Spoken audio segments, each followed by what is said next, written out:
I'm Rosie Welsh. I'm from Suffolk Council's Public Health team. I work on the whole of the natural environment, but part of that involves air quality from a health perspective. And just before I forget, jumping back to Jess's slide beforehand, each of the borough and district councils have an air quality officer who can come in and do presentations and assemblies and workshops with your school. So although Ipswich promote theirs quite heavily, they are in all the borough and districts. So I will, when Jess sends the slides round, I'll put their names in there just so if you want to contact them, you can. And another plug is Clean Air Day in June. That's a really good opportunity to get some clean air messages out, and you'll find that your local council will often have resources available specifically for that day. So going back to why I'm here today. So Suffolk has good air quality, reasonably good air quality anyway, but there are areas where it's higher than we would like it to be, and Ipswich is one of those areas because it is very built up. But actually there are hotspots throughout Suffolk, and outside schools is often one of those places where there is very localized pollution issues.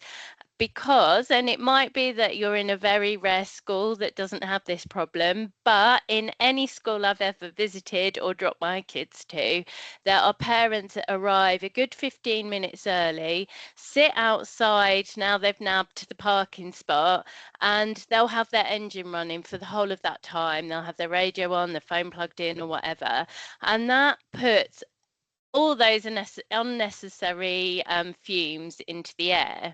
So that in itself is bad, but what makes it even worse, going back to Jess's point, is that children are more vulnerable to the effects of that poor air quality. Their lungs are still developing, their brains are still developing.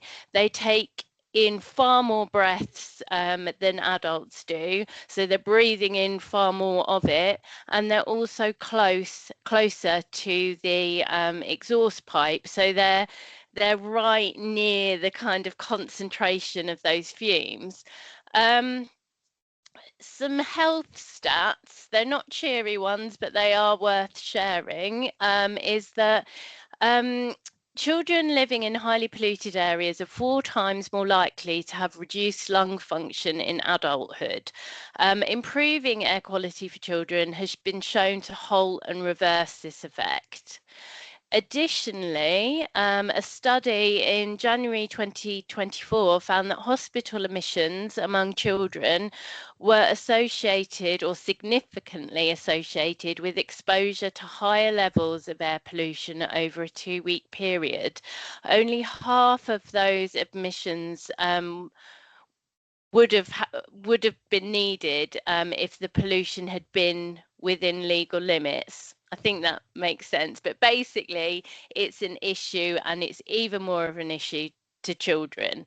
So it's something that as a council we've been very keen to address, or from a public health perspective particularly, and we've worked with all of our borough and district councils on a no idling campaign.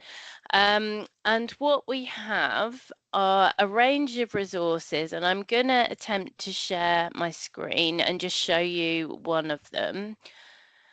Oh, how weird. Okay, I'm not going to share my screen because it seems to have disappeared, despite we did a little run through before and it was working then, but I can't seem to do it now.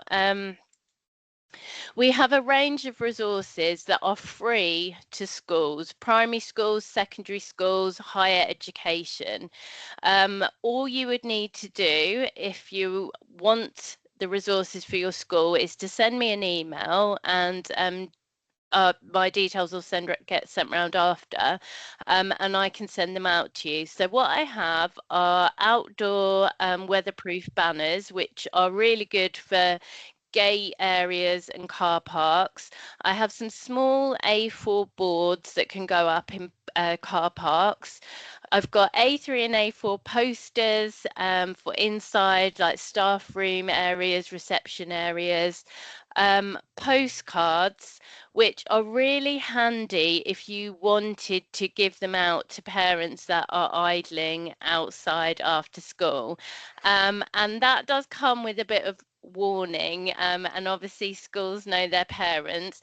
There are some schools that have taken their children out, or their eco councils out, with the postcards, and they've had the children give them out and speak to parents, and it has been a huge success.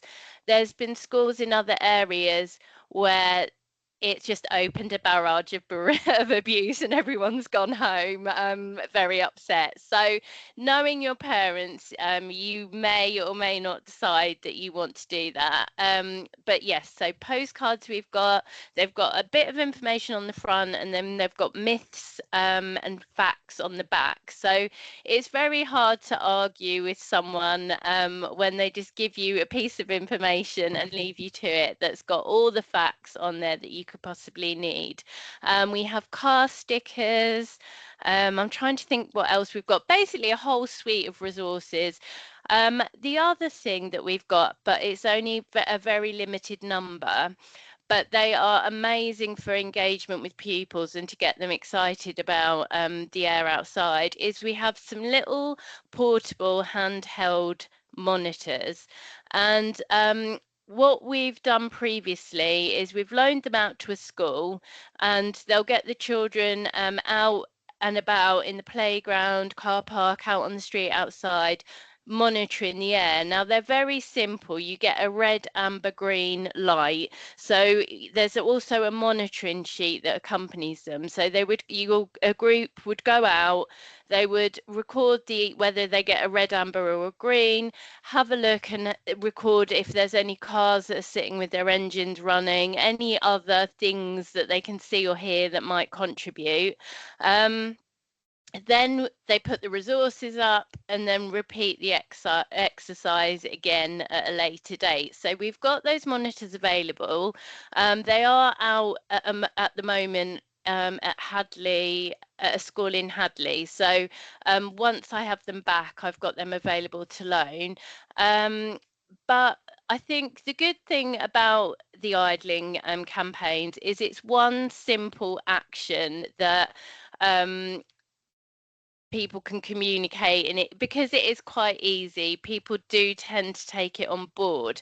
In Colchester, they ran an idling campaign and they saw a reduction of 30% in pollution levels outside schools. And I think in London, where they've run some of the campaigns, obviously they're not necessarily comparable to a village school, but it still showed a massive increase. In some areas, I think there was like a 40-50% drop in pollution levels, simply from people switching off their engine, because you haven't got that concentrated build-up of fumes in a small area where there's young, vulnerable lungs.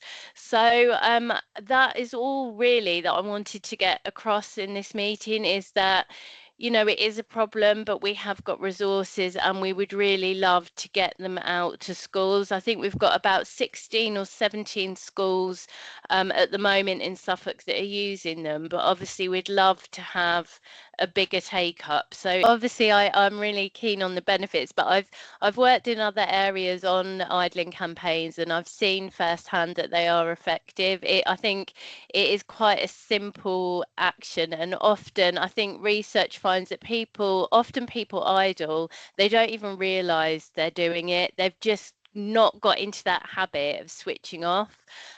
Obviously in winter people idle because they keep their heaters on, and the same in summer for their aircon, but actually on the postcards that we've got, there's some facts about that. I think if you switch your engine off, your heaters stay on for a certain length of time after. So I think we've taken on board all the feedback and arguments that we've heard over time and try to kind of address them in the resources so that people feel more encouraged to switch off.